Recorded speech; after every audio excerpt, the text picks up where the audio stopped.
This is the Planet Reigate podcast. And I'm Peter Stewart. Welcome to episode 34 for Saturday the 4th of May.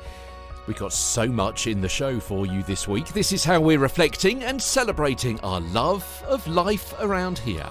Hear from some of the singers at the South Nutfield Choral Society and the extraordinary story of why a member's dog is their mascot. We're off to Merstham to hear about the Horticultural Society there, who meet in Canada Hall, and then to Redhill. That's our next destination for an end-of-season report from the football club. In the Good Time Guide, an art exhibition, an open day at Mercer's, a plant sale in Brockham, plus, of course, that big YMCA fun run and sports festival in Reigate this weekend. Plus, count them off, there's a speed quiz in Earlswood, a make-your-own terrarium session, free archery taster session to tell you about, an open day at a local bowling club, sound bathing at Buckland Park Lake, and the start of the Reigate and Redhill Music and Drama Festival, and I haven't even mentioned everything there. So keep listening to our two sequences of the Good Time Guide coming your way soon. In the news this week, Lidl could be coming to Reigate and Redhill, but what will happen to the one in Hawley? We'll tell you, and how you could win thousands from that supermarket in an intriguing contest. An on-demand minibus service could be coming to the area. New health centre has opened in Charlwood. A new residents association is trying to get started in East Redhill. I'll tell you about free parking in Hawley and changes to one of the area's main car parks. A local charity wants volunteer van drivers. Changes coming to the café at Priory Farm. I'll tell you more details. An appeal from a man trying to find relatives in Charlwood. Students at a local school are collecting nappies, but it's not for what you might originally think. In sport, we feature Redhill Football Club and also South Park Football Club, Reigate Priory Football Club, French's Athletic Football Club, but also local success in rugby. And we also mention saloon car championships, local tennis, open water swimming and softball cricket as well. In travel, some big road closures coming up. I give you the heads up so you can avoid the hold-ups. Plus, I'll give you the cheapest local petrol in the area as well. Our Planet Reigate Stars are from South Nutfield, and our 60-second soundscape before we go at the end of the show is from Redhill. This is the Planet Reigate podcast with Peter Stewart. And don't forget to subscribe to the show in your favourite podcast app. Tell your friends as well. And also don't forget our archive programmes as well. Now, our guest in episode 19 was local crime author Nikki Mackay, who told us how she started out, where her ideas come from, and her theory on why we love a whodunit, or maybe it's a why done it, and also hear about her latest books. And you've heard them, now hear all about them. Nina tells us all about the Unison Choir in episode 20. You'll find those episodes on our page on your favourite podcast app. But first of all, before the Good Time Guide, let's tell you about some of the communications we've had during the course of the week. Featured White & Sons estate agents last week, and they wrote and said, really great to be part of this fascinating episode of the Planet Reigate podcast. And they pointed out to their followers, take a listen to Andrew Farrant, senior partner, talk about all things property, specifically how Reigate developed since the war, the influence of big business coming to the area, and how all that affected local house prices. They say, thank you, Peter. A privilege to be involved. Well, guys, thank you so much. And Andrew was so easy to talk to. It was really lovely to be in his office there and spend, nearly an hour, I think, talking about all things local. So if you missed that, you'll hear it last week in episode 33. Lorraine got in touch with me and said that she's going to be involved with the Reigate Summer Festival. Told you more about that in last week's episode, and of course more on that still to come over the forthcoming weeks. She says, I really am keen to help support live music of all kinds locally. She said, can I keep you posted on updates if it's of interest? And I said, yes, of course you can. And she said, I love the podcast and the Facebook posts are great. So interesting to hear about the police station move to the fire fire station, and also to see you featured the brilliant Jamie Amos. Yeah, Jamie, local musician and producer, goes into local schools and mentors young kids as well, and really passionate about the local music scene. So search for him on your favourite podcast app. Interviewed him a couple of weeks ago. What else? Royal Earlswood FC said, we loved our shout out on the podcast. No idea who put the result to them, but happy all the same, still buzzing. So, Royal Earlswood FC, thank you for mentioning us in your social media. Reigate Priory Athletic Club said, thank you so much for the plug. A terrific podcast. Richard from Merstham Cricket Club said, thank you so much for having the club on this. Keep up the great work and support of all things local, the local groups and so on. Rebecca Mills said, thank you. Royal Earlswood again, big thanks for our mention. Roll on to the cup final. And so all sorts of people getting involved, thanking us for having them on, and thanking us for mentioning other groups and clubs and societies as well, like Sue, who said, excellent interviews, well done. Well, you know what? It's not the interviews themselves which are excellent. I mean, it's not the questions. It's the answers people give. People are so passionate about things they're involved with, the clubs, the groups, the businesses, the societies, the local history, the exhibitions, the talks, all sorts of things going on right across the area, of course, as you know. V mentioned me. In fact, she wrote to me and said, hi Peter, last week you very kindly read out a notice about our Silver Swan dance class run by Natalie of Live, Love, Perform. A great fun class, by the way, says V. She mentioned to you that one of the swans told her about Planet Reigate and you would like that member to contact you. Well, I am she, she says. I love that turn of phrase. I am she. I think your podcast is great, informing people of what's going on in our local towns and villages, encouraging people to get involved, which is all good for building up our community, plus your informative local history items as well. V says, I've lived in the area for 40 years. I've certainly learnt a lot from your reports. I think you are Reigate's best kept secret, but I'm reversing that to friends and family by spreading the word. Well, V, thank you so much indeed for that. That's absolutely fantastic. She says, keep up the good work. I certainly intend to, V, and there's lots more things coming. Certainly in the next couple of weeks, you're going to hear a couple of different kind of items which are going to be put into the podcast. And also next week on the show, we have got a really big feature. It's a one-off. Okay, what we're doing next week, it's taken quite a bit to research and to record, but if you're interested in local history, then you're hopefully going to love a special feature that I've put together with someone called Karen, who you've heard on the programme before, and it's unique. No one has done this before. No one has pulled this information. Well, hear about it a little bit later on. And also Adam, I really appreciate your involvement in the show as well, because Adam is one of our keen listeners, and Adam has bought me 3 coffees. Now, I don't know Adam, I haven't been to a coffee shop with him, but these are virtual coffees that he has bought via buymeacoffee.com/the Planet Reigate podcast. Now, you may have heard me mention before, that is the site you can go to if you think, yeah, you know what, Pete's doing a good job. Good old podcast Pete is here again every week, telling us so much that's going on in the area and bringing us fascinating stories from places we love and people we know. So Adam thought that, and he said, great to find you, positive local news, served so well, thank you so much. So he went online and he tipped me the price of 3 local coffees. Adam, sir, I really appreciate that very much indeed. And if you would like to follow in Adam's footsteps, this is what you do. Support us at buymeacoffee.com/the Planet Reigate podcast. The Good Time Guide. Things to do and places to go on the Planet Reigate podcast.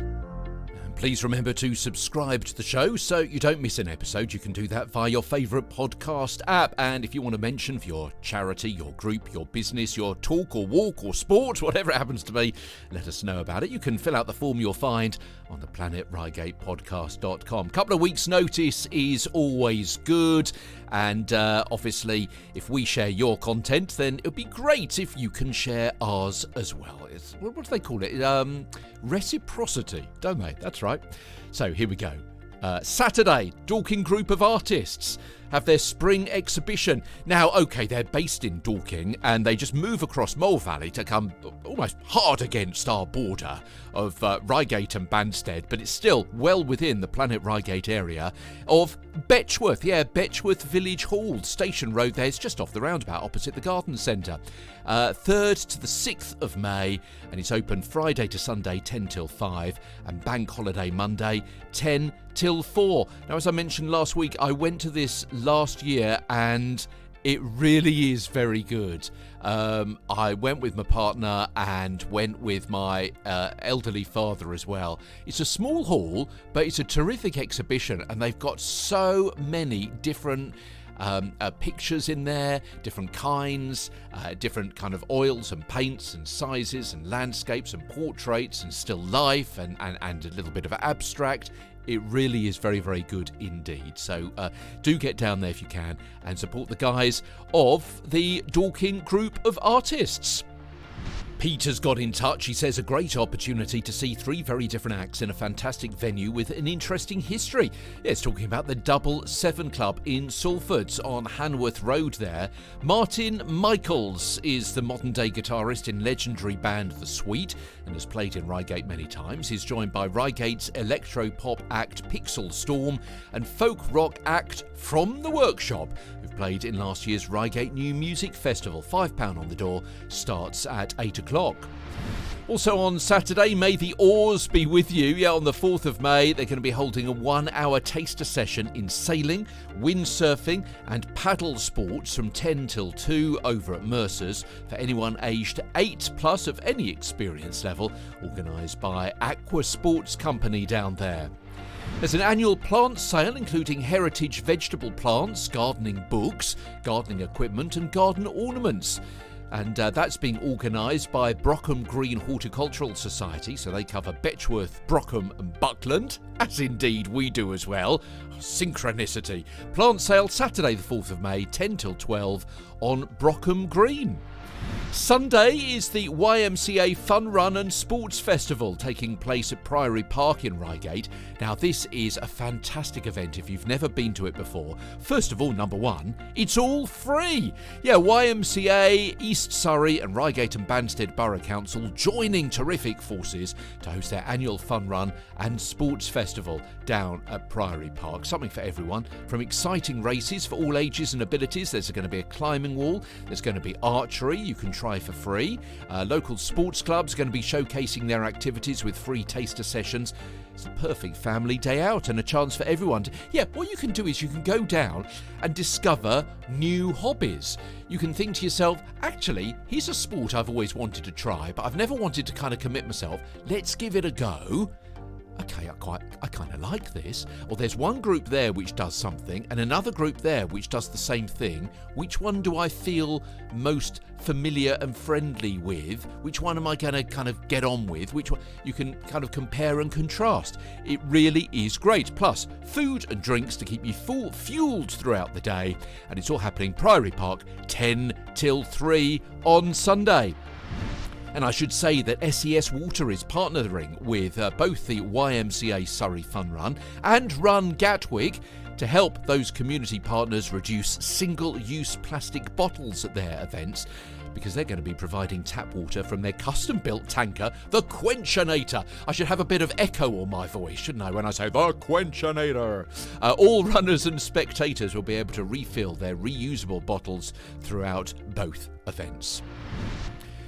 Well, speed quizzing is going to be coming to the area. Rashita Restaurant and Takeaway at Earlswood is going to be playing host. You can go along and have a meal and play for free. First place, your meal on the house. Second place, a round of drinks on the house.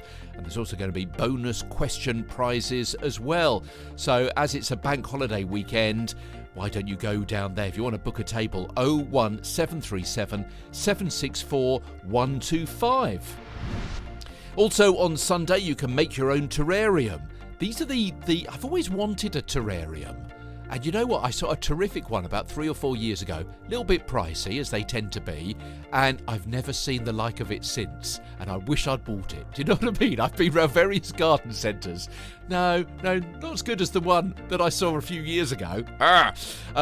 So, terrariums. These are sometimes referred to as garden under glass. Yeah, you have them on your side. They don't need much pruning or watering or feeding or anything like that. They kind of live on the condensation from the glass. Beautiful addition to your home, and you can make one. Join Gatton's head gardener Dan Ryan in making your very own terrarium to take away. All materials and tools are provided. Maybe I should go down there and make my own. 11 till 1, £35 a person, and includes entry to the open day as well. £35 to get entry and make your own terrarium with everything included is pretty good, isn't it? Because terrariums don't come cheap. I know, I've researched them.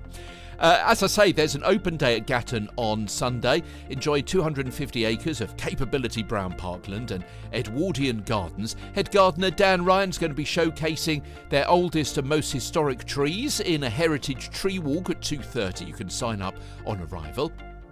The tea room is going to be open for sale of refreshments and cake. 12 till 5, online booking £6, children free, little bit more if you just rock up on the day. Reigate Priory Bowman say come and try archery. The price is £2 for 6 arrows. That sounds pretty good. It's on Sunday between 11 and 4 and they meet at Wearmead Farm in Brockham, RH3. Refreshments available, and if you're under 18 you've got to be accompanied by a parent or guardian for kind of obvious reasons. So there you go. That does sound fun, doesn't it? We should get them on the show. I've not spoken to anyone about archery before. Yeah, the Reigate Priory Bowman. And as I say, 11 till 4 in Brockham, RH3 7HJ. And that concludes this part of the Good Time Guides. Of course, as you know, the Good Time Guide comes in 2 parts. That is places to go and things to do this coming weekend, and our Good Time Guide for the coming week from Bank Holiday Monday. With us, in the merest hint of time, on the Planet Reigate podcast. I'm Peter Stewart. Still to come on the Planet Reigate podcast. Yeah, and I should say I will be at that sports day at Priory Park on Sunday, so say hello if you see me. Come up and say hi. And a report in next week's episode as well. And in part 2 of the Good Time Guide, we're talking about bowling and sound bathing. The Music and Drama Festival as well kind of really gets underway in the next week. And also in the news, supermarket looking for places to site itself in Reigate and in Redhill as well. And also travel could be made easier in the local area. And also, do you live in East Redhill? East Redhill, what would you call East Redhill? It's kind of a little bit vague, isn't it? I was talking to somebody, Renee, at the Earlswood Carnival last weekend, and I said to her, where does Earlswood, in your mind, specifically start and finish? And we were trying to work out which roads. Well, that's Earlswood, but then that moves into St John's, and that really is, that's really Redhill. And when you get to there, it's all a little bit vague. Grey kind of borders, that's the main thing, isn't it? But if you live in East Redhill, then you may want to listen out about how you could be involved with some things that some other local residents are trying to do to get together to help the area. Yeah, so as I say, I was at the Earlswood Carnival last weekend. A huge amount of work had gone into that, and it was terrific to see so many people just by the traffic lights there, just at the top of the hill. I used to live just round the corner, in fact, and that was really great to see so many people both attend and have the stalls, and to raise money for the local scout group as well, the 2nd Reigate Scouts. I was judging the miniature garden competition with Renee from Blooming Earlswood, and also this past week I've been to do interviews in Hawley and Charlwood, and also researching that story in Bletchingley that you'll hear about in next week's show. I've also had a meeting at Reigate Town Hall with the guys there about working with them for a future event. And also last week I was at the very first TEDx Reigate event at Dunnottar, and it was intriguing to go to Dunnottar School.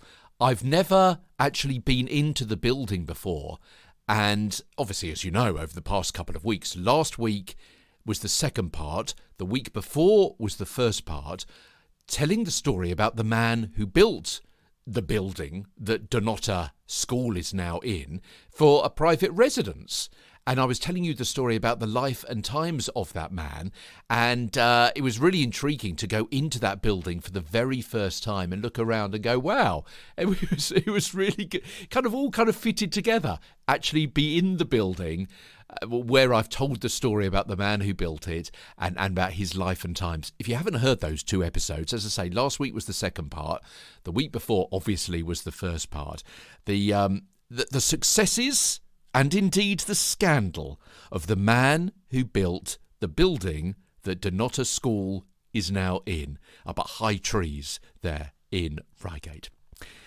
Okay, it's time we got on, isn't it? With the first of our guests this week on the Planet Reigate podcast. Fantastic. Right, good evening, everyone.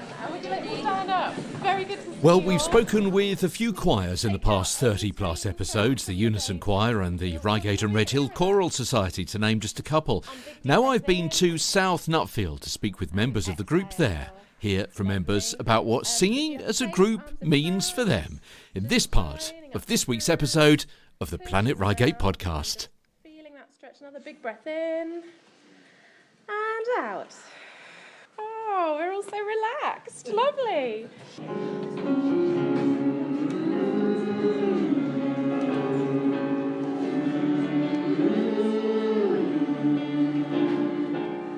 In 2025, we celebrate our 50 years. And unfortunately, I don't think anybody here tonight was here when it started. But I think it started in somebody's home, a group of friends who decided they wanted to sing, a group in South Nutfield. So we're planning big celebrations. We haven't got that sorted yet, but we're planning something. What do you think it is about singing that there are so many choirs in the area? There's something great kind of musicality about Reigate, Redhill, and South Nutfield. You're right, there are so many choirs in this area, and I think it's just something that people relax with. It's a great opportunity to meet new people, to go to new places. I'd never been to South Nutfield till I came to this choir, and I've lived in the area for 40 years, so that just shows I've met a whole new bunch of people. In COVID, obviously our numbers went down, we had to stop for a while, and when we started back, some people were very reluctant and nervous, understandably. But we did get some new faces at that point, and they discovered that singing was what they needed to do, and they've stayed with us. There's something about singing, isn't there? You can be singing by yourself, but also with everyone else to contribute to a bigger part, to a greater whole. Yes, that's really true. You're really gaining as an individual, but you are part of a group and producing something quite often that you would never think possible. And that's what music is all about. Emma, what kind of people come along? Oh, I think all sorts of people. We've got a whole variety of kind of age groups and people from different backgrounds, all different parts of the area as well, because it's not just based with people with South Nutfield. It would be a small choir. It would be quite a small choir if they were just South Nutfield people, but it is the village's choir, but we attract people from Reigate, Redhill, outward and that way as well.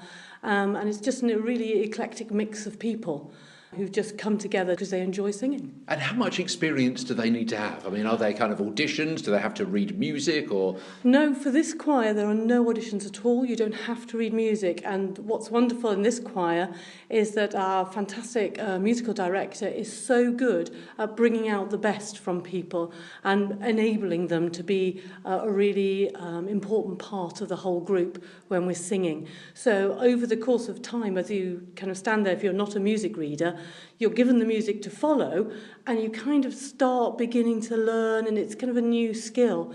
and kind of taking part in music just keeps the whole brain so active. You've got to concentrate so hard to make sure that we're getting it as right as possible. So, people are learning new skills as they go along. So there's no auditions. People can just come along and join in the singing with us. So passion rather than experience, you would say? I'd say that, yes. All of us here are so friendly and want to sing and want to give a really good performance that a lot of people will do practising outside of rehearsals. Sue, our musical director, sends us kind of rehearsal files so we can listen to it and practice it. And then when we come back together, hopefully each week we've got that a little bit better before we do our concerts. This must be the third or fourth choir I've spoken to. Everyone has a slightly different repertoire. Some of them are doing kind of pop songs, others are doing show tunes, some are doing quite heavy choral music. Where do you fit into that? I think we fit kind of somewhere in the middle of all of that, of classical music mainly. But having said that, in a past concert we did do an arrangement of Coldplay's Fix You. So we do tend to go for the classical music more, but as I say, we might do one large piece or a collection of smaller pieces for different concerts. And these concerts give you something to work towards, something to aim for, don't they? Rather than just coming along on a Monday night and singing along and meeting friends. Exactly, yes. It gives us an aim. We've got a purpose for our rehearsals. A lot of people do come along for the rehearsals if they can't make the concerts because they want to just come along and sing anyway. But for most of us, it's the concerts at the end. It's kind of the icing on the cake, if you like. We love singing together. We love being part of it. But as I say, just the end result is our concerts, which are bringing all sorts of music to hopefully a variety of audiences. And you say a variety of audiences. It's not just the set-piece concerts in churches, is it? You get involved with other community activities and sometimes for charities, but sometimes I understand people are paying you to perform at certain events. We certainly have been requested to do some carol singing occasionally in other years, to go along and sing it in for a community group, as it were, to do some carol singing. So yes, we try and, as part of our kind of charity status, doing our community work out in different parts in Redhill or South Nutfield. Okay, now we've been joined by a couple of other people. You're going to introduce me to who you've brought in. We have Colin, who sings with the tenors. Hi there. And Sue, who sings with the sopranos and is also our treasurer. Okay, so Colin, what do you get out of joining this choir? Basically, I just love music. I love being able to participate in it. One regret I've had is that when I was young enough, I wasn't really interested in learning music properly. So I never learnt to play an instrument properly. But singing is something you don't have to, well, at least I thought I didn't have to work too hard on, because I can sing, everybody can sing, and then found it actually is a lot more complex than that. I noticed you've got a pencil behind your ear. Oh, yes, So you marking up the score and the text? Yes, there's particular parts of the score where the conductor will draw your attention to various things. Say, you've got to remember to do this or not to do that. So I make a mark in the text so that hopefully the performance comes, I do remember at the appropriate place. You'll be all right on the night, as Yeah, they say. yeah. Excellent. Colin, thank you for that. And Sue is over here as well. You take part in the choir, but also you're the treasurer too. What do you get out of being part of it all? This choir means everything to me. Because That's a big statement, Sue. Well, it is, but I'll explain. Because I hadn't sung until 9 years ago. I hadn't really sung since I left school. I was in the school choir. 9 years ago, I lost my husband, and I came along here to the choir. I couldn't read music. I could sing, but I felt I was inadequate. But since then, I've really learnt how to sing. And it's not only taught me how to sing, but it's almost brought me out of myself as well. I like to say I found my voice. Quite literally. But literally and metaphorically, because I've been challenged with the singing, but it's given me so much confidence that I've been able to do other things, like leading a service here in church, which is something I never, ever dreamed I could do. But I can now. And as part of a choir, you've got to be able to perform, haven't you? It's about those breathing exercises Yes, and about performance. pushing your voice, not so it hurts you, but so you can project. Yes, you have to project, and I think that's what the singing's taught me, because I can project my voice when speaking. So it gives you much more confidence. Oh yes, absolutely. And much more of a, I'm guessing from what you're saying, a community feel. People have put their arms around you and helped you through those difficult times as well. Yes, indeed. We all help each other. We are a very friendly choir. We are very supportive of each other. We're not judgmental. We knit together as a choir, and it's a really lovely thing. Okay, that sounds great. Sue, thank you. Colin, we'll come back to you. Why should people join this choir? There are lots of calls on their time. There are lots of other choirs in the area. Sell the choir to us now. Why should people come to this one and join you? Well, first off, it's a real friendly bunch. And it's, if you like, it's for all abilities. I mean, when I first started singing with the choir, when I looked at the score and heard what we were going to be doing, I thought, no, that's way above me. I thought it was going to be simple village rumty-tumty-tum stuff. And, oh, no, it's actually, singing harmonies and fairly complex times and things like that. But with a bit of application, thinking about it, certainly I surprised myself as to what I could do. And I think, if everybody comes with that sort of attitude, it doesn't matter what level you are at the moment, there's always more. You can put yourself up there a bit further, and the results are fabulous. Colin there, and before him, Sue and Pat and Emma from the Reigate and Redhill Choral Society, and members of the Choral Society will be appearing at the Reigate Summer Festival. And the Planet Reigate podcast is an official media partner of the Reigate Summer Festival in and around Reigate High Street between the 14th and 16th of June. Yeah, the Reigate Summer Festival is a celebration of the town's creativity, a weekend of free entertainment for the local community and beyond. For more information and tickets, go to reigatesummerfestival.co.uk. Now, later on in the show, and as an extra bonus, hear from the woman who came rushing after me when I'd actually finished that series of interviews there with Pat and Emma and Colin and Sue, and I'd packed up my bag and I was making my way out of the building, and she came rushing after me. She has got a story that is one of the most touching things I've heard in a very long time about why she goes to South Nutfield Choral Society. Hear her story later on in this week's episode as part of one of our regular features. It may surprise you to hear what she says. And I won't say any more. Keep listening to the show. It's a fantastic story. Don't miss it on this week's edition of the Planet Reigate podcast. From Reigate and Redhill, Buckland, Betchworth and Brockham. Great stories from places you love and people you know. This is the Planet Reigate podcast. And still to come, our news sequence in a few moments' time. Yeah, Lidl wants to open 2 new stores in the Planet Reigate area. I'll tell you about a new on-demand minibus service and a new local residents association that's trying to get a little bit of traction. Free parking in Hawley and changes to the café at Priory Farm, and an appeal from a man trying to find relatives in Charlwood. Do you know Charlwood? Have you lived there in the past? Maybe you can help him join the dots. And students at a local school are collecting nappies. And you might think to yourself, OK, well, they're going to collect those and then they're going to give them to a local charity. And there's more to this story than meets the ear, as you will hear in a few moments' time. In sport, count these off: football, rugby. For the first time ever, we're going to be talking about saloon car championships and a local link to that sport, plus local tennis, open water swimming, softball, cricket as well. And also in the sport, we'll hear from Redhill FC girls. And still to come, Dave from Merstham Horticultural Society as well. And I give you the heads up so you can avoid the hold-ups in our travel report too. Still to come on the Planet Reigate podcast. But into our news sequence, and could Lidl be coming to Reigate and or Redhill? And if it does, what could happen to the Lidl store already in Hawley? Well, this week the supermarket giant announced it plans to open hundreds of new stores right across the country, creating thousands of jobs in total.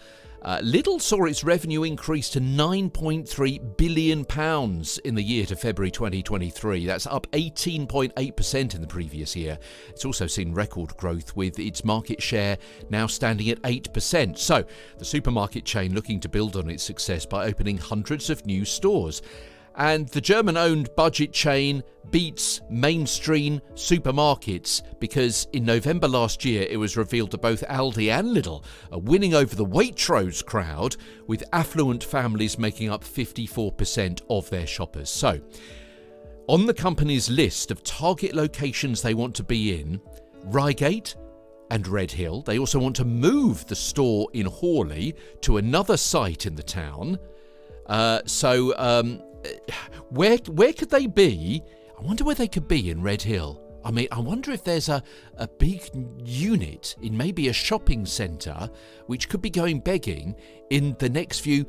Yeah? You get my idea about that? Are there some other retail units in the Reigate Redhill area that you know about that maybe they could be moving to? Well, if you've got an idea, I'll tell you how they will reward you for coming up with the idea and telling them about it. But, so, one in Reigate, one in Redhill, move the one in Hawley, and, dragons aside, they also want to move the existing store in Crawley and also create 2 more stores in Crawley as well. And again, beware of the dragons, but they also want to open a store in Oxted. Where have they put it in Oxted? I'm trying to think of around. I can't think of anywhere immediately obvious, but more to the point, you could be quids in if you know a site where they could go to in Reigate or Redhill, or indeed a new site in Hawley for them. And if they take you up on your idea, then they will pay you a finder's fee of either 1.5% of the total freehold purchase price or 10% of the first year's rent for leaseholds. So that would mean for a completed £1.5 million site purchase, you could get more than £22,000. Boy, oh boy, what are the criteria? What are they after? What are they looking for? They want a site in a prominent location with easy access and strong pedestrian or traffic flow, with 1.5 acres for a standalone store and up to 4 acres for a mixed-use scheme. Sites should allow for unit sizes between 18,000 and 26,500 square feet and over 100 dedicated car parking spaces, and they will consider freehold, leasehold or long leasehold opportunities. So, do you know of anywhere locally, Reigate, Redhill, Hawley, Crawley and Oxted, that you think that Lidl could be going into? Drop them a line. You could be quids in. An on-demand minibus service in Surrey is due to expand into parts of Reigate and Banstead, but not Mole Valley or Tandridge. Now, I mention those places because, as you know, we cover Bletchingley, which is part of Tandridge. We also cover Buckland, Betchworth, Brockham, which is part of Mole Valley. But these new minibuses, the on-demand ones, won't be coming for a while yet. But let's just give you a quick heads up. You can book the bus service through an app. You just give them 30 minutes notice and they'll rock up outside your front door. First come, first serve. Surrey County Council's trialled the service in Mole Valley in June 2022, and from September this year plans to cover more areas and will increase the number of minibuses from 12 to 28. And the second phase now runs in Cranley, Farnham, Longcross, Tandridge and West Guildford. And as I say, a third phase of the scheme could include parts of Reigate and Banstead as well. Redhill, though, not going to be covered by the Surrey Connect service. Surrey County Council says already there are plenty of excellent bus services there which are commercially run. They don't want to tread on the toes. They've got the train station, they've got the bus services. Reigate they've identified as underrepresented at the moment for services such as this. More on this story on the BBC website. An NHS mental health inpatient unit, purpose-built for young people, has opened locally. It's Emerald Place. It's based in Charlwood, and it'll provide care and treatment for teenagers 13 to 18. And it's the first NHS-funded service of its kind in Surrey for more than a decade. NHS England South East has funded £7.1 million over 3 years for it, and the clinic provides individual ensuite bedrooms for up to 12 patients, a variety of lounge and recreational spaces, a therapy room, in fact a couple of them, and a school as well. Why? Well, it's supporting and treating young people who have a primary diagnosis of mental illness and will cover a range of disorders and complex needs, including mood disorders and acute psychosis. More on that story on the BBC website as well. Now, do you live in East Redhill? The Residents Association for Redstone Hill and surrounding roads say they love living in Redhill and care deeply about the regeneration of the town, and they want to find out what neighbours think about recent developments and how, moving forward, they would like to see Redhill develop. And they wonder whether there would be any interest in a residents' association which can act as a focus for consultation and kind of provide a voice that can influence decision-making on local issues and lobby for change as well. They say creating a residents' association gives the opportunity to contribute to a positive change for Redhill. So, are you interested? Are you living in that neck of the woods? If so, Nigel would like to hear from you. 07855 485 602 or info@erra.org.uk. And indeed, that is the main address if you want some more information. erra.org.uk, East Redhill Residents Association, erra.org.uk, or give Nigel a bell and he'll give you some more information. Okay, what else is going on in this neck of the woods in the Planet Reigate area? From Monday the 29th of April, so the last Monday gone, parking in Reigate and Banstead Borough Council's 3 Hawley car parks free for the first 20 minutes. But that's going to give the town centre a bit of a boost, isn't it? To benefit from the free period, you've still got to get a ticket from the ticket machine, clearly display it in your window so everyone can kind of see when you arrived and so on. Ringo cannot be used for that free parking period. So the car parks where that scheme's going to be operating, the High Street, Victoria Road and the central car parks as well. And they're going to be doing work from the 7th of May, improvements to the central car park in Hawley. Improving the look and the feel, make it more attractive place to park. So the first phase of works to modernise the central car park starts this coming Tuesday. It's going to take 6 to 8 weeks. Boy, oh boy. Hopefully there's going to be making lots of improvements there. So it's going to include more clearly marked pedestrian routes, resurfacing the access road, putting in larger parking bays for families, planting beds for trees and shrubs. The trees and shrubs are going to come later on in the year. Obviously, it's got to coordinate with the planting season, and those roadworks and altogether all those works going to be running from May until mid-June. Both the main area and overflow parking areas of Central Car Park are going to be closed in that time for obvious reasons. The access road will stay open for local people and businesses as well. Now, car park users and permit holders will still be able to use the other town centre car parks in Hawley. So that's the High Street and Victoria Road car parks, as previously mentioned, and also the installation of electric vehicle charging points will follow later on in the summer after the car park has reopened. Volunteer van drivers are needed for Furnace Store in East Surrey, so if you've got some time to spare and want to help your local community, you can volunteer with them. 01737 773 133 or vc@furnacestore.co.uk for more information. They're open Monday to Saturday 10 till 4, and they thank you in advance for all your help and support. So, what can we tell you about Priory Farm Estate and the café and the shops there?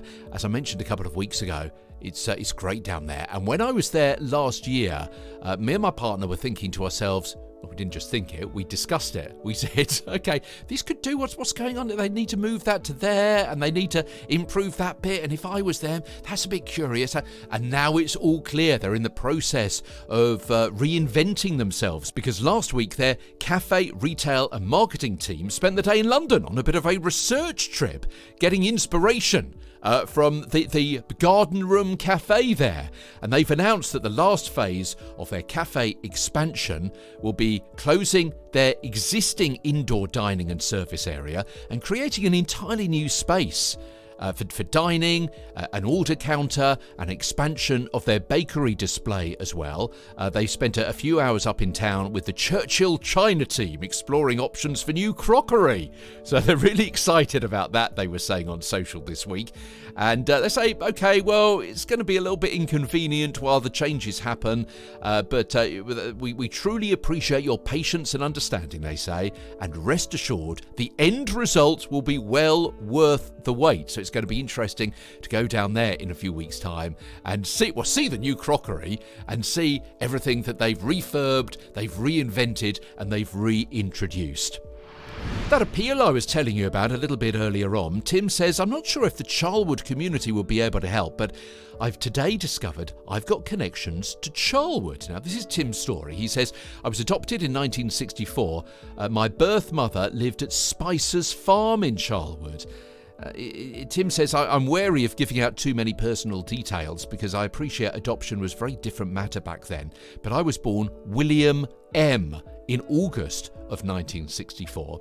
And Tim says, I wondered if the local community would have any recollections of family contacts from that time. It's a very long shot. I'm nearing 60 now. I know my birth mother's name. Again, I'm not going to give it out at the moment, but if there is a connection, we can verify one another privately. I hope this is appropriate. I'm starting out on a search I should have done many years ago. Can you help Tim? If you reckon you can help Tim, well, get in contact with me and I'll put you in touch with him. Email hello@theplanetreigatepodcast.com. Congratulations to those who took part in the art exhibition by the Green Sand Artists at Reigate Town Hall last Saturday. That's a local group of figurative oil painters. It was a local theme to the exhibition, original paintings, prints and cards featuring views of Reigate and Banstead and the local area. All works were for sale, with a percentage of the profits going to support the Mayor's chosen charities, which are this year the Lucy Rayner Foundation and the Banstead Royal British Legion as well.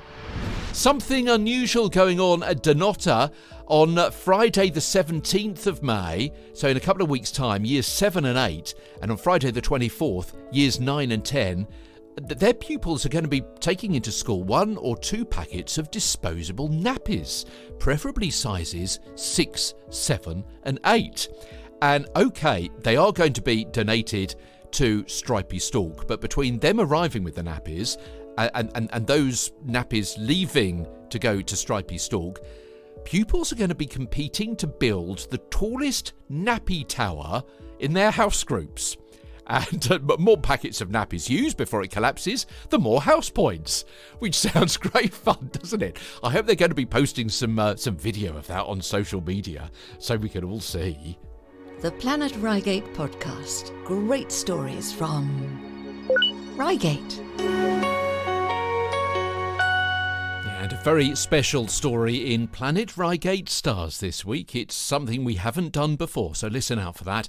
Plus travel, weather and treasure together. And before we go, at the end of the show, a natural sound from a place you know on our 60-second soundscape from Redhill this week. Now, if you would like to support the Planet Reigate podcast, you can do that quickly and easily. You can buy me a virtual coffee at buymeacoffee.com/the Planet Reigate podcast. Now the Planet Reigate area sports news. And as the cricket season starts, it means that the football season ends. I've been to Redhill Football Club this week to have a series of end-of-season chats with coaches of the various girls' teams, and started off with the man whose idea it was, Chris Rowe. We've had a lot of growth, a new team that's joined halfway through. So we had one under-8s team at the start of the season. We've got 2.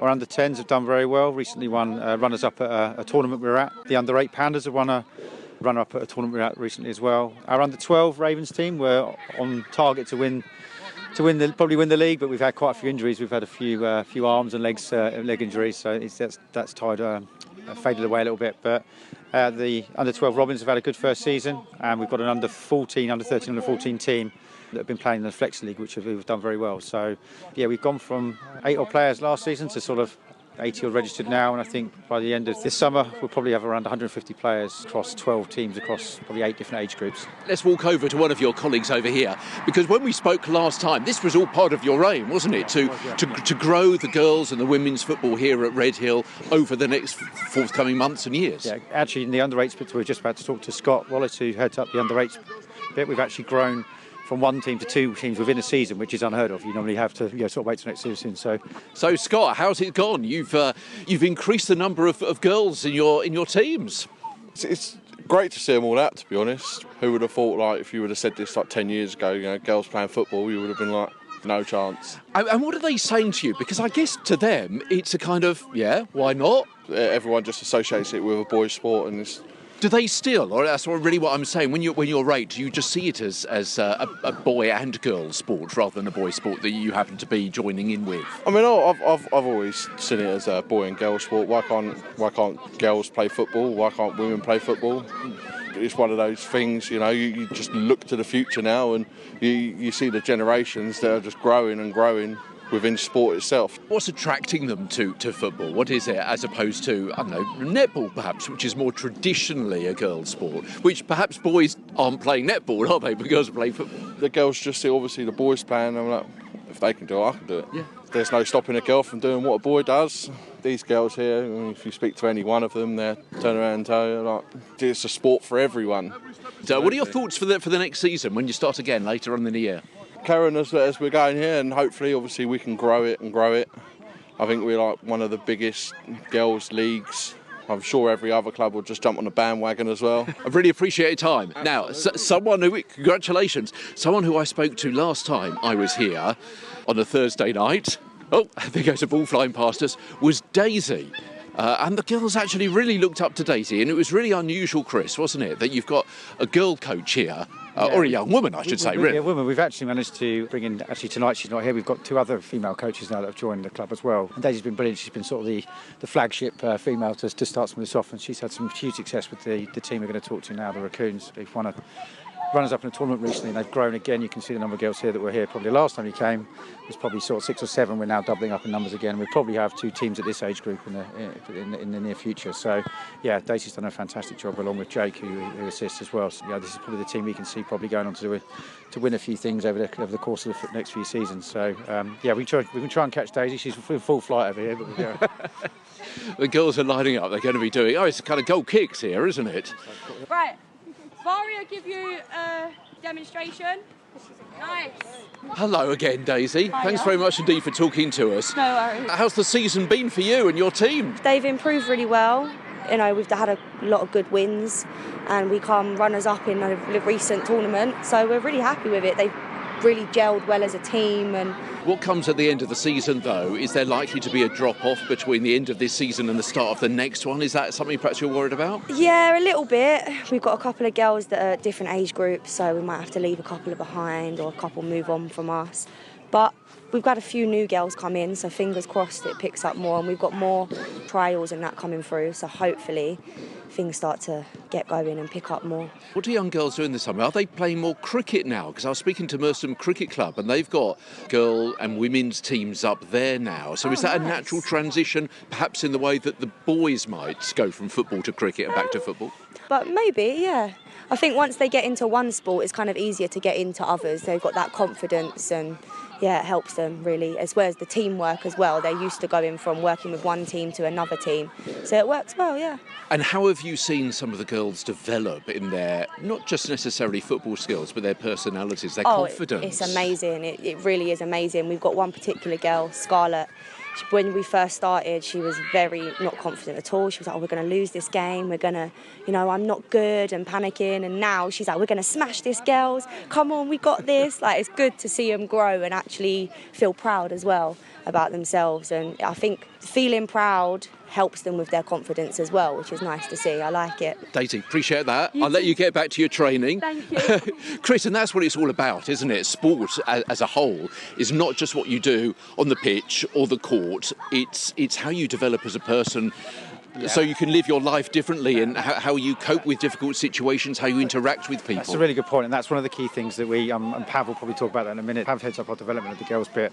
It's more about making them confident to do things, being team players, all of these sort of attributes that you maybe get from other things, but not necessarily from a team sport. And some of these girls, as you just mentioned, probably came here 9 months ago and were probably a bit shy. You can see them all now; they're all having a right laugh with each other. So, and they're all helping each other.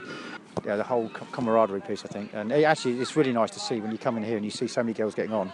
You could come into an environment like this and see a lot of people separated and stuff, but there's a real teamwork and a real group of girls that we're very, I feel very proud of as well. And we've got Rowan now, he heads up our under-12 Robins team. So we've got 2 under-12s teams at the moment. We've got Robins and Ravens. One's a Saturday team, one's a Sunday team. And we are looking next season to probably have 3 teams under 12 because we've now got 36 players registered at this age group. All right, so let's go over and speak to Rowan. So Rowan's currently doing some goalkeeping training. We do goalkeeping training on a Thursday night as well. Well done. Oh, into the corner. Great stuff. Hi, Rowan. Thanks very much indeed for talking to us. Goalkeeping training. Is goalkeeping something that the girls are attracted to? Because it's quite niche, isn't it, in the game? I mean, some girls find it quite hard doing goalkeeper training. You don't get very much girls come up to be a goalkeeper, but obviously as girls become goalkeepers, we sort of tend to train a bit easier, and then we take it up a notch to get them to handle situations, and eventually they would understand how goalkeeping works. What attracted you to be a coach for the various girls' teams that we got here? I wanted to be a coach, and once I heard about a girls' team being available, I stepped up and thought I'd happily do it. I've grown to know the girls and appreciated every chance I got. It's quite unusual to have so many young women players, isn't it? They seem to be quite kind of go ahead in that attitude. Redhill as a whole it's a very good team. Our season went very well. Next season we're hoping to have 3 girls teams, and for Redhill that would be very good. Rowan, I'll let you get back to your training, so don't slack off. Appreciate that. So Rowan's referring to the 3 girls teams under 12. So he very much looks after the under 12 bit with Pav, who we're going to speak to in a second. We're in sort of 2 leagues. One is the Saturday League, which is Epsom and Newell. It's quite new to the girls piece. It's got a very big boys piece at the moment. And we also have a Surrey League, which is quite well established. There's quite a lot of teams, about 150 odd teams, I think, across sort of 10 age groups. So there's plenty of teams to play. It's now just working out which league they wish to go in and which players in which team. We obviously want players to develop. We want them to be happy and have fun. We also want to make sure they're at the right level. We don't want them playing in the wrong team. So a lot of what we're doing over the next few months will be working out the sort of the level they're at and who suits which team. So when we get the 3 teams, we're not putting teams that are going to be weaker into certain leagues. So there's a lot of work over the summer we've got to do. So okay, particularly when they're new teams, it's positioning them and getting them in the right place. We've actually got, after this session, we've got the under 12 sessions running, and then we've got under 13, under 14s, and next season we're going to have an under 15 and under 16 team and a women's offering as well.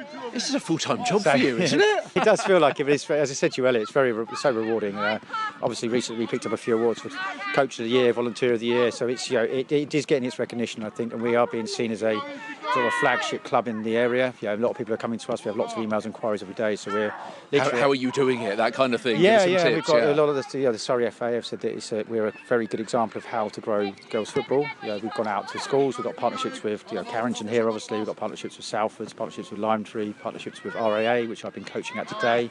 Pav coaches at Salfords and Carrington.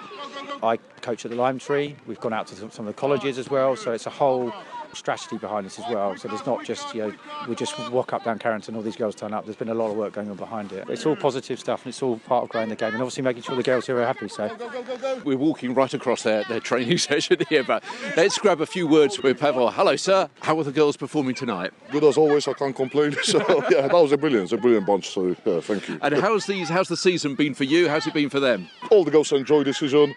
We've done quite good. We were aiming for the first spot in some stage of the season, which is great. Obviously we had a few injuries which ruined our season a little bit, but we're still going to finish with a smile on the faces. So that's the main thing, isn't it? You've got to enjoy the sport that you're playing. Correct. It's football. It's on so high at the moment for the girls, and we're glad to see so many girls over there with us.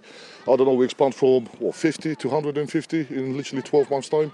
Yeah, it's a massive achievement. And what's that down to? I mean, the Lionesses have done a good advertising campaign for you, haven't they? Yes. This is where it starts from, really. So we start doing like local community club meetings with the girls on the Lionesses girls just before the last season.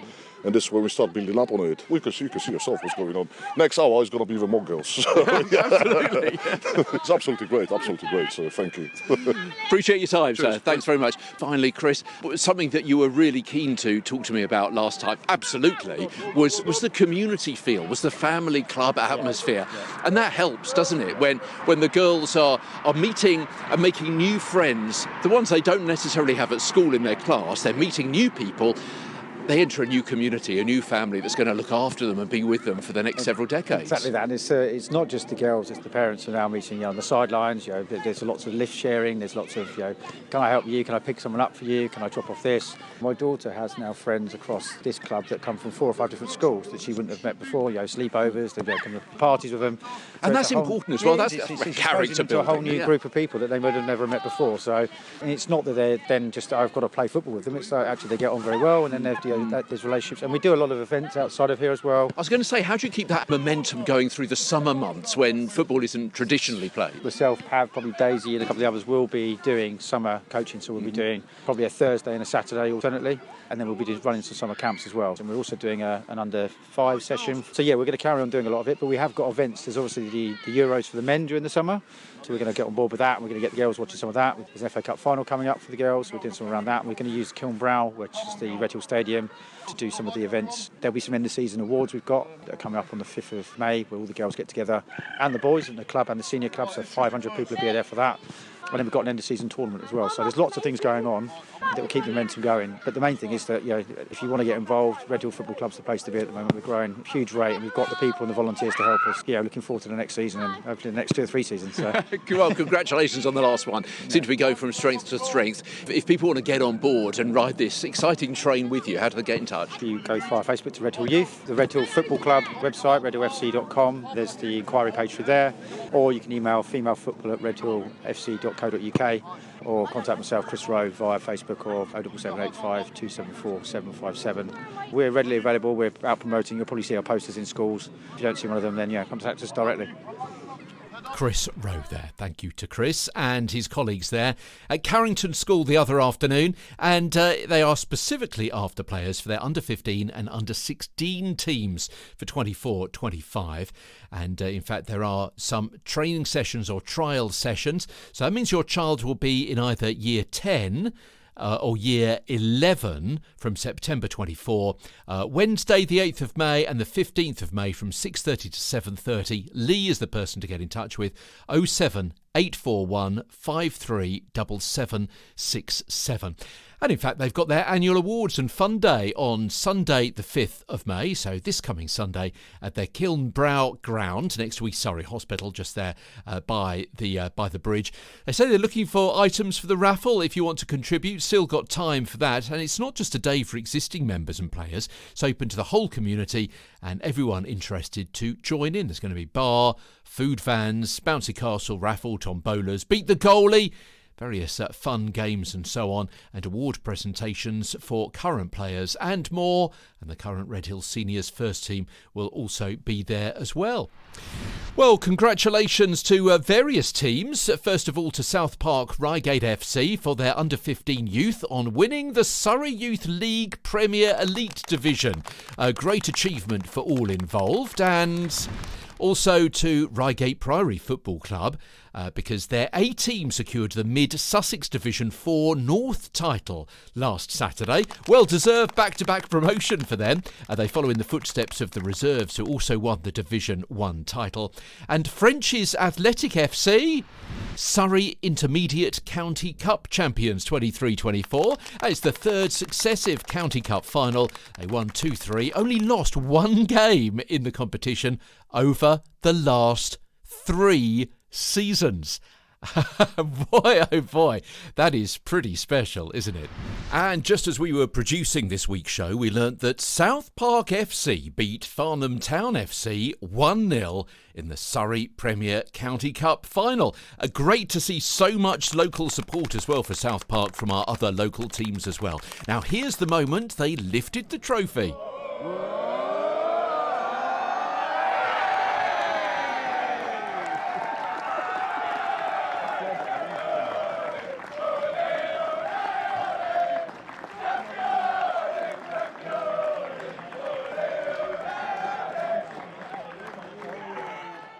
OK, from football to rugby, and Reigate Rugby Club said great result for their under-13s in their Waterfall Cup final against Battersea Ironsides. Full time in the Cup final, Battersea Ironsides 5, Reigate Rugby Club 60. So another round of applause for them as well.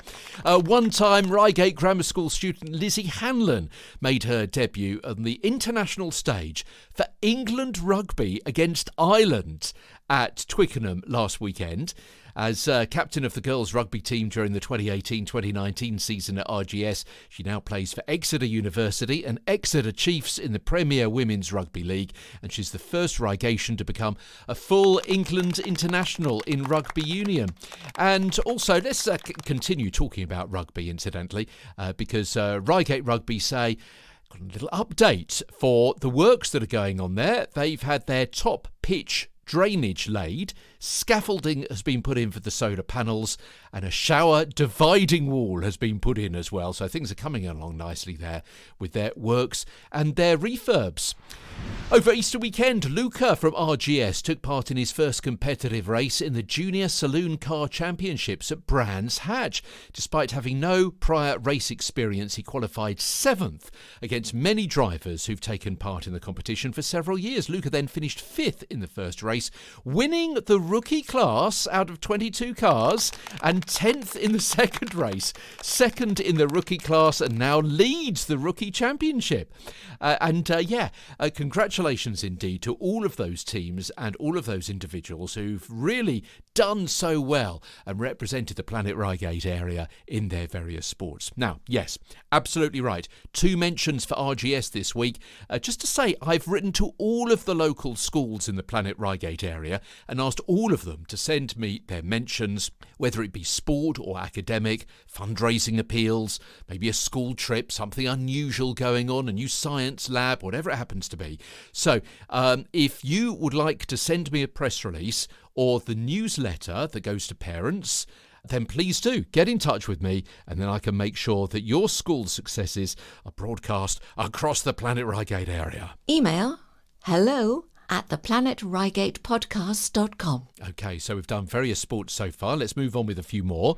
Hawley Lawn Tennis Club say free fun tennis for kids between the ages of 6 and 15 every Friday between 5 p.m. and 6 p.m. at Hawley Lawn Tennis Club.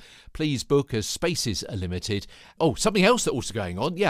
Tennis for £2 at Hawley Rec. 6 Saturdays from the 4th of May. Kids and parents 9 to 9:45, adults 10 to 11:30, and that is £2 a session to get some coaching, get active and meet new friends. So we've got the free tennis going on, and also tennis for £2, as they've put it. I'm not usually a quid kind of person, but that's what they wrote.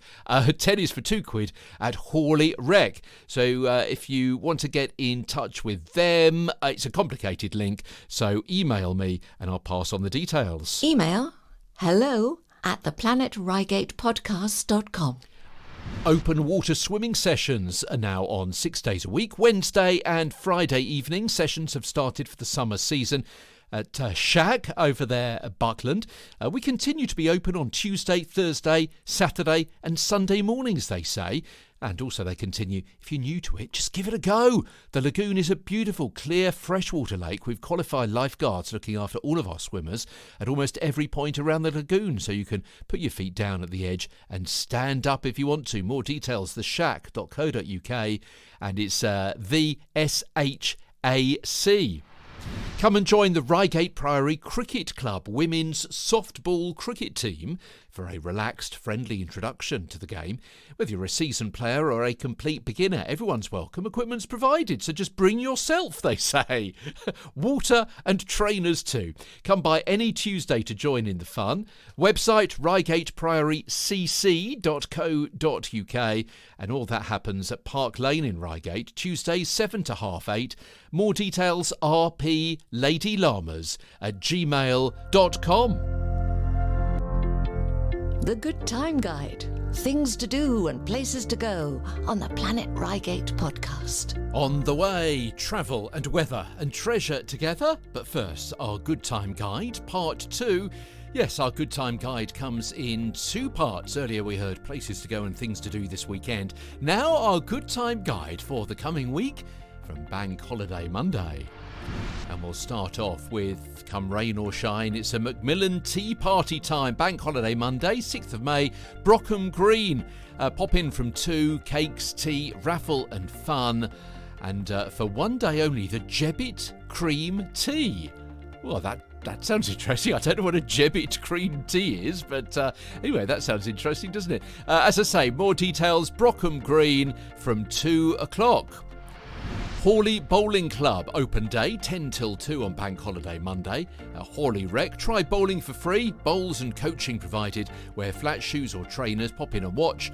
Have a chat, warm welcome guarantee, great facilities, and the bar is open as well, hawleybowlingclub.org. That's all I've been told about for Bank Holiday Monday, which seems surprising, but let's crack on with Tuesday. And Jessica got into contact to say, just wanted to let you know I'm going to be celebrating the launch of my weekly sound bath at the beautiful Buckland Park Lake, newly refurbished wellness studio on Tuesday. I'd love it if you could come along or just help advertise to your audience. A sound bath is an accessible way for everyone to relax and get into a meditative state to clear out negative energy, relax the mind, body and soul, and feel uplifted. Well, that does sound interesting, doesn't it? To be fair, Tuesday evenings, 7 o'clock and 8:45 at Buckland Park Lake at the Fitness Academy there. You don't need any meditation experience. The beauty of sound healing is it's accessible for everyone. You just need to be present and come with an open mind and an open heart as well. Now, they've got some mats, blankets and pillows, but bring your own and wear comfortable shoes and clothing because your body will cool down during the session. For more information and to book in, follow Jessica Harland on social media or jessica@reformcommunity.co.uk. Am I going to go along? I'll tell you what, seriously, I want to go along. Next week is just going to be so busy for me one way and another, which perhaps gives the impression that I should be going along to relax. The last few weeks have been, you don't need to know that, do you? I do, Jessica. I want to take you up on your offer, and so I hope to come down at some stage. We must do an interview, and also, as I say, I shall come down as well. Okay, well, news from the Reigate and Redhill Music and Drama Festival. So we've got several events over the course of the week.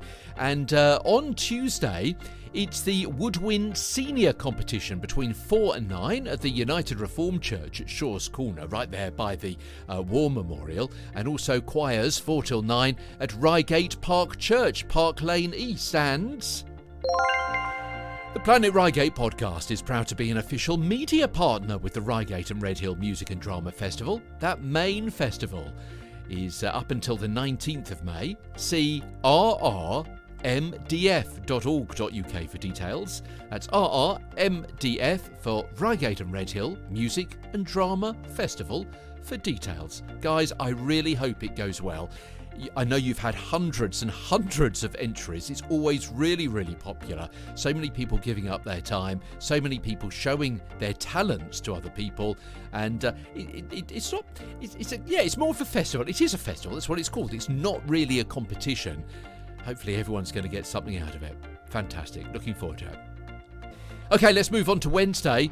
And at the Archway Theatre in Hawley, they've got another run of their successful production called Constellation. Spoke about this last week. A chance encounter at a barbecue.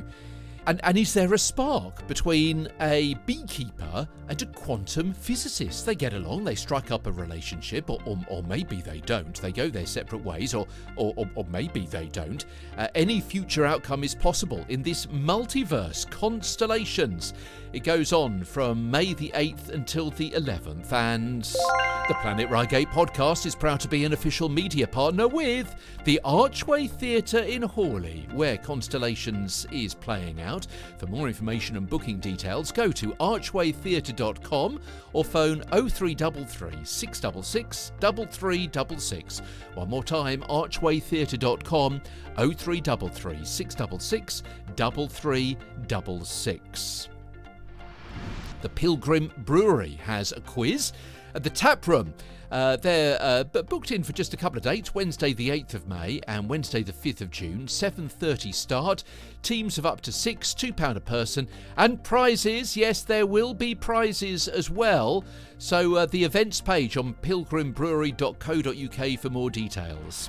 Also on Wednesday, another event with the Reigate and Redhill Music and Drama Festival. And it's the piano competition 4 till 9 o'clock at United Reformed Church Shaw's Corner. And vocalists, same time, same place in the upper hall.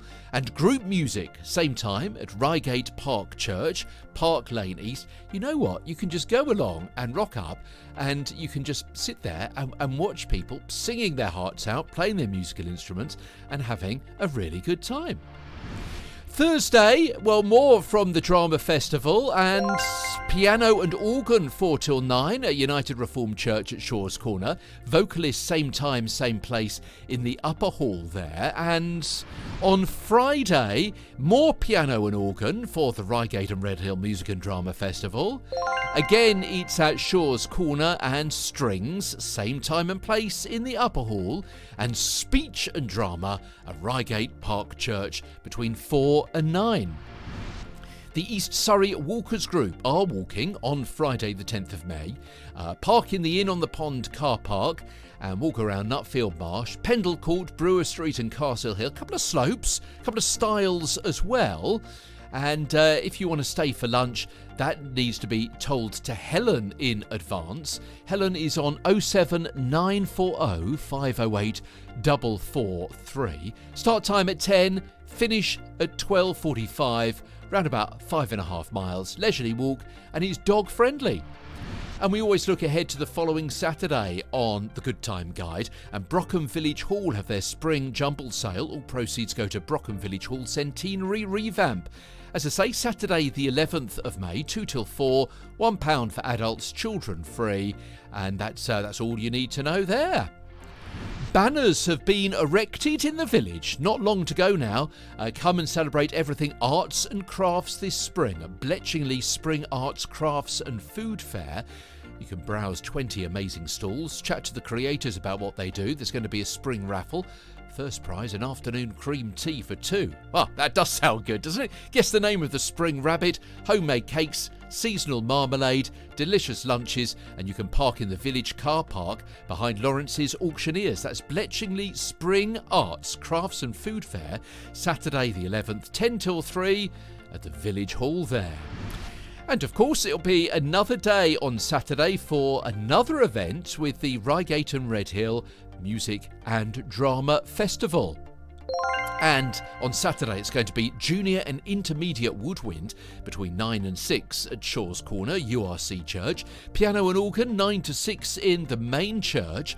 And as I say, the Junior and Intermediate Woodwind is in the upper hall there. And speech and drama between 9 and 6 at Reigate Park Church. And if you're into your music, then why don't you go along to an event with the English Arts Chorale at St Mary's Church in Reigate. It's an open singing workshop, Saturday the 11th. And starts at 11 o'clock in the morning. Join them for a rewarding and enjoyable workshop exploring Haydn's masterpiece with Leslie Olive, the founder and artistic director. There'll be refreshments, cake and raffle prizes, and a hamper as well. An informal sing-through with EAC soloists, and they'll also be looking at some other choral favourites as well. So why don't you go along to that? Details from that group on Facebook. Reigate Caves have an open day on Saturday the 11th. regatecaves.org.uk to book and your place as well. And we've got another couple here. Merstham Movies. Yeah, Merstham's very own community cinema is screening Wonka on Saturday the 11th. Tickets £4 for adults, £2 for kids, and free pizza, kindly donated by their friends just up the road at Pizza Project Merstham. Here's what you need to know. Adults £4, children £2. Book your tickets in person Monday to Friday 9:30 to 3:30 at the Community Hub reception or 01737 333 461. Doors open at 6. Film starts rolling at 6:30 and refreshments are available to buy. No alcohol allowed. And yeah, it's a community cinema. Great place to enjoy films in great company without breaking the bank. they do say your seats are not the average cushy cinema chairs, so bring your own cushion is something you may want to consider. That concludes today's episode of The Good Time Guide. And I think after that fantastic idea of what's going on there at the community hub there in Merstham, their Merstham Movies event, I think I've got to play this, don't you? Here we go. The Planet Reigate podcast. Great stories from Merstham. And in a moment we celebrate a local hero with our weekly Planet Reigate Stars award, and this week it's really different. It's a really heartwarming story, and stay with us to listen to that. I think you're going to enjoy it. It's something different. We haven't done this before. I don't want to give too... Look, it's only in about 60 seconds' time. Stick with us, okay. And also on the way, we've got travel and weather and hidden treasure together.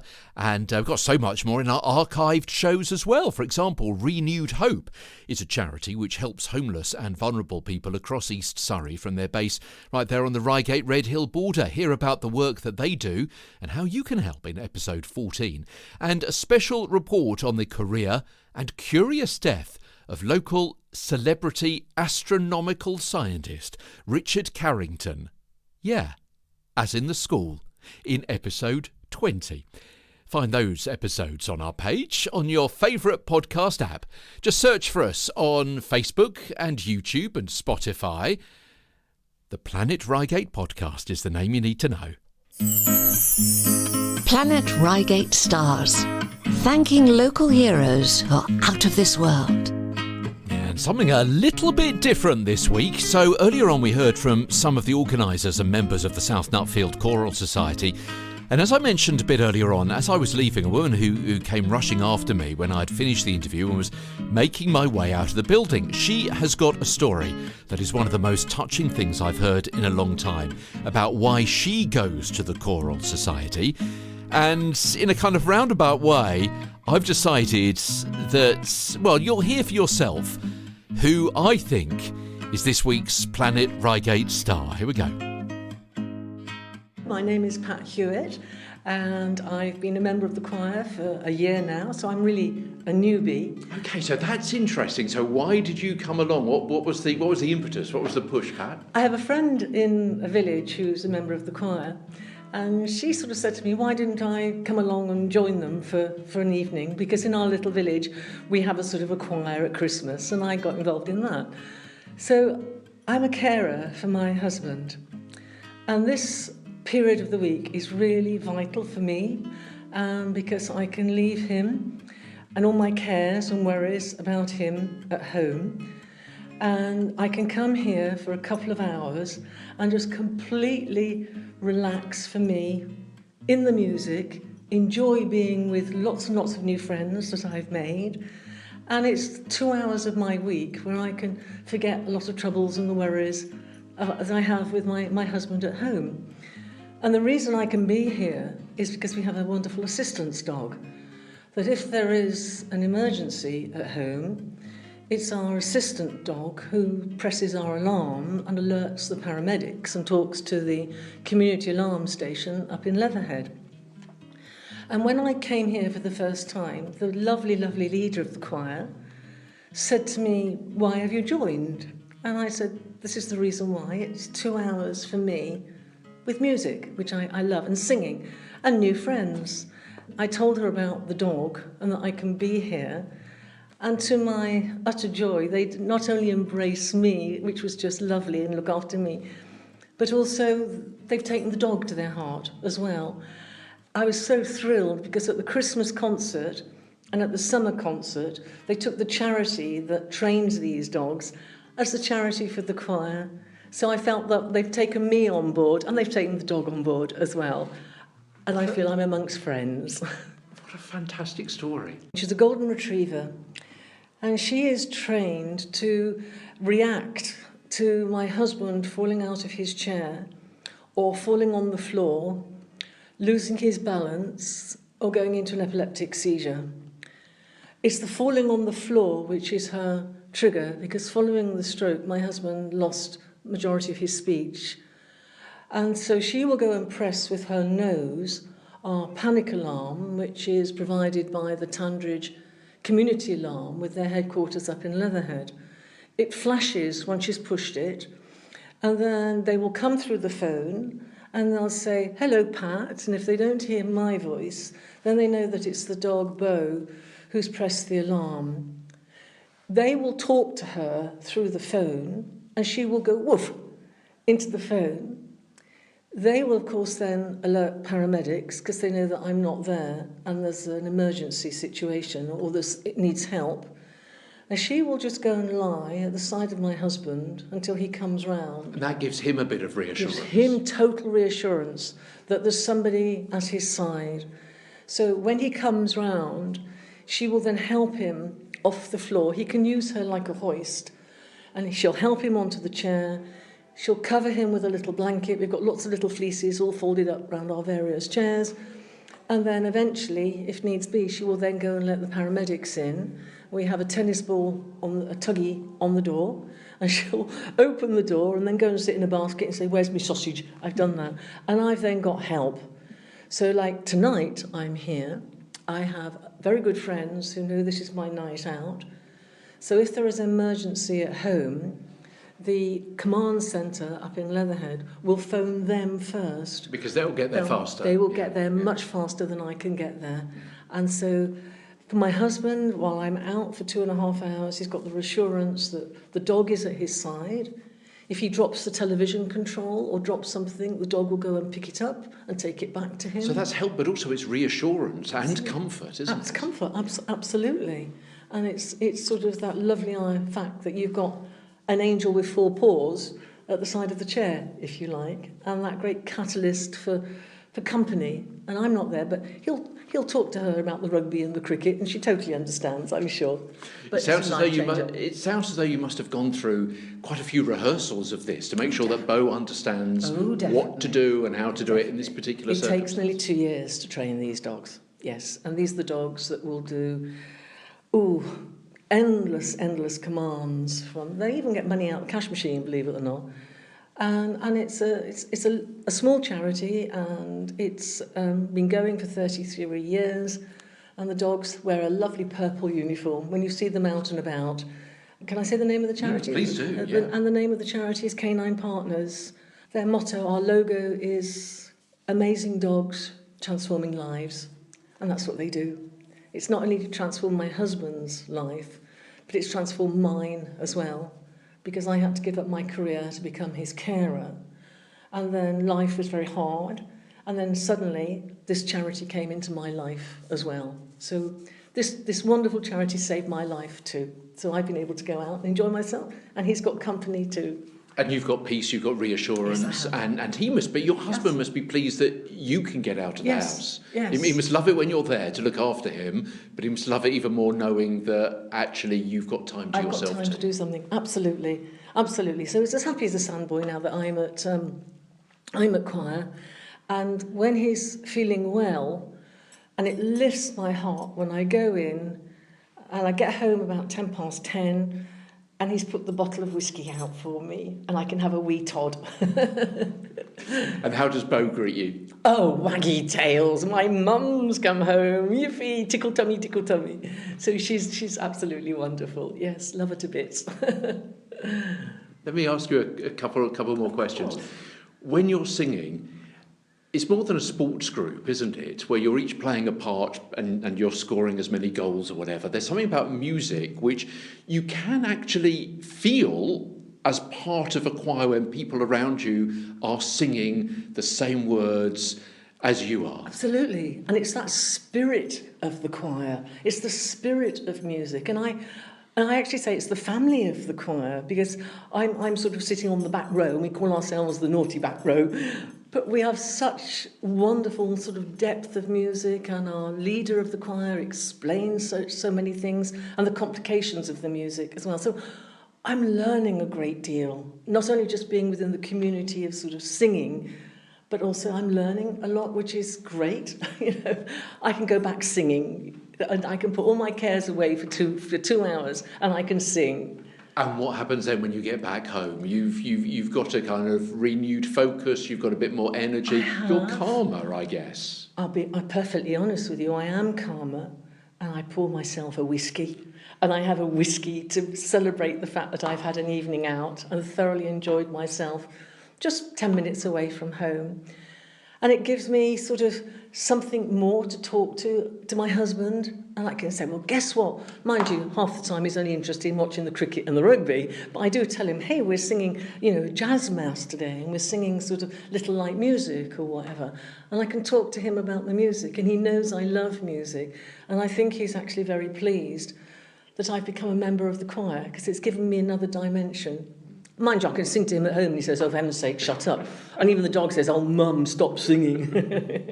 But it means so much to me. Monday is your day. Monday evening is my day. Yes, and I come with a girlfriend, and we have a good laugh on the way here and on the way back. And it's made my week start on a high. And now you know why. For the very first time, I've chosen Pat's Golden Retriever Bow as this week's Planet Reigate star. And I hope you agree with me for that choice. Last week on the Planet Reigate podcast, hear how Reigate developed since the war, the influence of big business coming to the area and how that affected the price of a house, and what Reigate did that Dorking didn't, that caused our town to surge ahead in popularity. Plus, I brought you several guests from Merstham Cricket Club. Now usually I may chat to one person, maybe a couple of people, but MCC, a good name, there were 7. Why? Because they were all so keen to tell me the part they play in building a community at that clubhouse just off Quality Street. And we heard the second part of our story of the life and times of Walter Blandford Waterlow, the man who built the Donotta School building as his private home. Next week on the Planet Reigate podcast. And it's the 30th anniversary of 4 weddings and a funeral later on this month. Yeah, 30 years, I know. But did you know that the very first wedding was filmed right here in the Planet Reigate area? Okay, maybe you did, but next week I have a unique watch and walk at the church. I invite you to freeze frame the film and listen to the Planet Reigate podcast at the same time, and I will give you the stories behind what you can see on the screen. Included in those stories, the local man with links to the TV show Grey's Anatomy, the man who owned most of Pebble Hill, the bequest from 1737 that's still being paid out today, the links to 5 kings and queens, and the unique and historic wooden chest that in the film Hugh Grant simply walks past. Don't you pass by next week's episode. And it's somewhere we've all driven past dozens of times on the A25. You go round that sharp corner, don't you? And then you carry on going, and and then a little bit further up on the left-hand side, just by that lay-by, on your way to Bletchingley, and there's an open day at the Nutfield Woodland Burial Site soon. It's going to be a great opportunity for you to go round the cemetery and the woodland burial site, but I've been along in advance of that to find out what's there, what makes it different from a usual site, and hear about how you or your loved one can be laid to rest amongst the trees there. And it's the YMCA Fun Run and Sports event at Priory Park this weekend, as I mentioned a bit earlier on. Here, our report from that in next week's show as well, right here on the Planet Reigate podcast.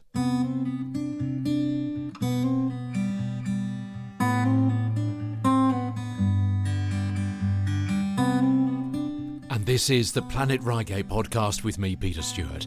Merstham Horticultural Society is 120 years old this year. Dave from the group has been talking with me about his involvement and what they can offer you if you've got green fingers, or maybe you want to get some, whether that's an interest to toil in the soil, prune a plant in a pot. There's a huge amount of expertise on offer, as we hear from Dave Pilgrim. We're at the Canada Hall in Merstham for a monthly meeting of the Merstham Horticultural Society. It started many years ago in 1904. I'd imagine it had its roots, like a lot of horticultural societies, in the days of big houses and head gardeners and competitions between head gardeners. Genuinely stunned. I wasn't expecting you to say that. So the amount of changes that Merstham has seen in the last 100 and more years, anyway, let alone with the gardens and the production and the fruit and veg, 2 world wars, digging for victory, everything like that. Yeah. COVID. I've got minute books that set around the time of the First and the Second World Wars that I've yet to really dig into, but they look quite fascinating. But in those days, it was a very formal, structured society, and the end of year show, the summer show, would have been of significance locally. Yeah, it would have been the talk of the town, I should expect, with biggest marrows and best rhododendrons and all the rest of it. Yeah, absolutely. And along the way, it would have changed just because society's changed. I've been chair since 2018. Yeah, so your COVID, now a lot of people took up gardening, didn't they, in times of COVID, because they couldn't do much else. They were staying at home. We had a nice summer weather-wise, so a lot of people were doing that. Did you notice that actually stayed on, or have those gardens which were nicely pruned in 2020 now gone to rack and ruin? I mean, certainly there was a problem because we couldn't interact with those people. I set up a monthly newsletter, which we put on our website and sent out an email version to members and encouraged them to send them out to their friends and family. People applied to join the society online, but they didn't materialise into too many people, sadly. Everyone's got so many calls on their time, haven't they, that it's easier to read a newsletter and pick up a few tips rather than go to a church hall for a couple of hours. The current society's aim is to encourage people to garden and to build up their knowledge. What we try to do now is put out jobs to do for the month, and try to make that as based on the weather as you can, because garden magazines, even to a degree the telly, they'll be thinking of those things weeks in advance, and it won't necessarily reflect local circumstances. So because the soil's different. And also I was talking with some friends the other day and they were saying, sure, we've got a bit of a microclimate just this side of the North Down. It'll be sheltered to a degree, definitely. I mean, microclimates will exist within people's gardens. So what's your interest in gardening? You were telling me earlier you're a civil servant. That sounds like an awful lot of desk work that you were doing when you were working, but then you decided to actually take a gardening course and to learn a bit more about that. Yeah. I was into gardening from when I was a kid. I think I stopped playing with the kids in the street. I got a new group of friends and they'd all cleared off on holiday, so I was getting bored, and the shop round the corner started selling bedding plants, which I thought was quite exotic. So I started doing the garden at home, and from that, the guy next door was a very keen garden for the mayor, so he got me interested. And as things happened, that interest died away, and round about in my early 20s, it began to be picked up again. And when we got our own place, then it kicked off into reality. I think like most things in life, you do it to a level, you realise you're half good at it, and then you take it up to another level. When I was working, it was a nice release from the pressures and traumas of travelling to London every day or dealing with the public or dealing with staff. It takes you to another place. You focus on something completely different. What is your area of expertise? Is it lawns? Is it fruit? Is it veg? What kind of flowers? So I've worked as a gardener for myself for a while. It's kind of what we call garden maintenance. So it's been part of you. It's been a business for you. Yeah, just worked under my own name. You never use business cards anyway. After about 3 weeks, you get to know people. You don't just garden for them; you get to know them as people, and you regard them as friends. But going back to the actual benefits of gardening, when you're outside, you learn about birds and insects, and you've moved away from the kind of 70s of spray anything that moves to actually understanding alternative ways. I got into organic gardening in the 80s. It's now, of course, the way of life. So we're at a meeting now, and as we're doing this recording, before your meeting gets underway, what things do you usually do at your meetings? We have a speaker about once a month, intermingled with the plant sale in May and the socials like tonight and the plant swap around about June. We do the odd trips. Not odd trips, but we do trips on occasion. Last year we had a guy talking about butterflies. Very interesting. It was a good year for butterflies last year. And also had a guy talking around plants that changed the world. For example, the potato, brought over from South America, became the staple diet of the Irish, of course, and then you had, of course, the potato blight, which meant they then moved over to America. So those kind of things were tied into what is a simple vegetable, and you can trace that back to a whole range of things. And you're after some more members to give the club a bit of a boost? We are, yeah. The more people we've got on the committee and the more members we've got, the more we can do. We've got links with various small groups in the area. There'll be the Quality Street Fair again in September. We couldn't attend that last year because we didn't have enough people, so if there's more people there we could do things like that. probably do more things in the community, which would be good. If you get more people, it just becomes more active and more of a hub and more of a buzz. We're small but beautiful, I would refer to us, but people are very friendly, very helpful, and it gives an opportunity for people to meet other people, not just from the area, but people from various experiences of life and gardening experience, and everybody's happy to share their knowledge. And you don't need to be an expert. In fact, you actually don't want experts, do you? You want people that can come along, can learn from each other. Yeah, absolutely. That's the core aim. Our secretary, Jean, is a bit of a veg queen. I'm more into flowers, but more of a generalist. There's a whole range of people here that you can plug into. And the speakers themselves are always very available. Yeah, come along, join in. And I know there's no society in Redhill and Reigate. That went a long time ago, so come along and join us. We're not far away. That is Dave Pilgrim from the Merstham Horticultural Society, and best wishes to them for the 8th of June and their 120th anniversary event. Now, Dave was telling me recently that the Society didn't have a very good start to the year. They lost one of their senior members, Jerry Turner, after a short illness, and the guy that did their wildlife blog during lockdown, Thomas Blumeyer, also died very recently. Jerry, Dave tells me, a very popular guy, is going to be really greatly missed, and Thomas had been diagnosed with an illness when he was very young, spent much of his life needing to use a wheelchair. Dave says he packed a lot into his short life, though, and was always very positive. This is the Planet Reigate podcast.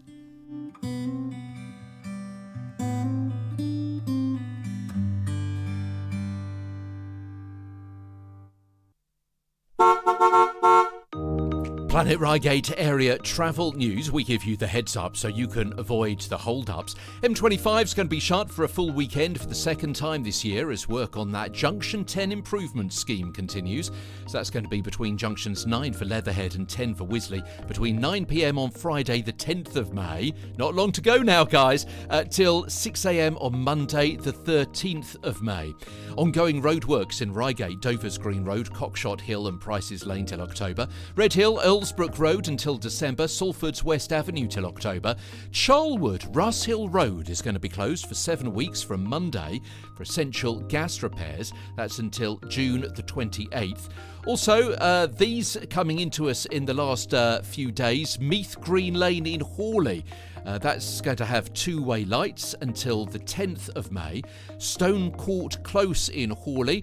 They're going to be working on the pavements there through until the 17th. So inevitably that means that there's going to be a bit of disruption to people on the roads as well. A give-way system is going to be in operation. A couple of road closures due to work by SES Water. First of all, Common Road in Redhill and Earlsbrook Road in Redhill through until the 25th of June for Common Road and through until December for Earlsbrook Road. Did I mention those a few moments ago? Might have done. And also Hanworth Road in Redhill. They've got that road is going to be closed through until the 10th. And yeah, that's about it. Yeah, let's move on to the cheapest local petrol in the area at time of recording.